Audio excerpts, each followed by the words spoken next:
this has been years and years ago, and they they actually ended up missing treatments for about a month because they lost their commercial insurance, and there was a lag time between that and when they qualified for Arkansas Medicaid.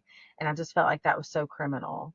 Like, here's this person who at that time they were still actively seeking treatment. It wasn't long after, just maybe 2 or 3 more months past that we went on to hospice. But, to look at someone and know that they're actively really ill and struggling and to not die, but they can't get Medicaid, and they were straight up told by the hospital, like, we can't administer any more of your chemo until Medicaid tells us that you're covered now.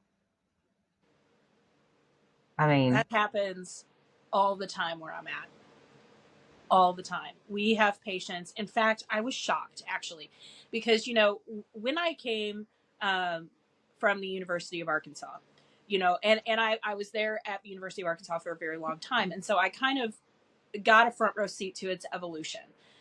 From when we went mhm. to from ragtag, a county hospital where you have to bring your own pillows if you're having your baby Yes, there because they never have any yes, supplies, yes, to like a world class state yes. of the art center. And when I left the University of Arkansas, we had not just a medical oncology unit, we had several oncology floors. We Yes, had, yes, both yes, autologous and allogeneic yes, stem cell transplant available. We had yes. all the things.